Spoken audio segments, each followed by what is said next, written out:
As a 7-year-old boy living in the Arabian Peninsula, I was consistently told by my parents to always wear my shoes, and I understood why.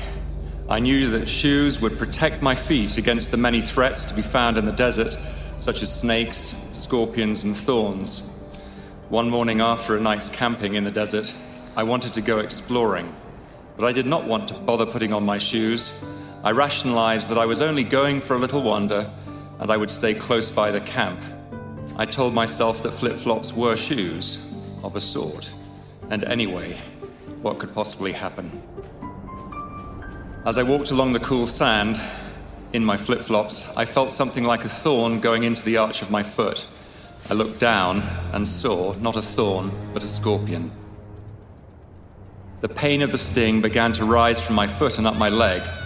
I grabbed the top of my leg to try and stop the searing pain from moving further, and I cried out for help.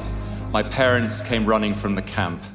I sobbed while my parents loaded me into a car and set off across the desert towards the nearest hospital, which was over 2 hours away. The pain through my leg was excruciating, and for that entire journey, I assumed that I was dying. When I finally reached the hospital, the doctor was able to assure us that only small infants and the severely malnourished are threatened by the sting of that type of scorpion. He administered an anesthetic, which numbed my leg and took away any sensation of pain. Within 24 hours, I no longer had any effects from the sting of the scorpion, but I had learned a powerful lesson. I had known that when my parents told me to wear shoes, they did not mean flip-flops. But that morning in the desert, I disregarded what I knew to be right. I ignored what my parents had repeatedly taught me. I had been both lazy and a little rebellious, and I paid a price for it. Disregarding what we know to be right, whether through laziness or rebelliousness, always brings undesirable and spiritually damaging consequences.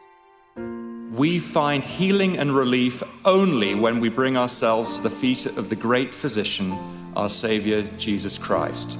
We must cease fighting against God and instead give our whole hearts to Him, holding nothing back. Then He can heal us. Then He can cleanse us from the venomous sting of sin.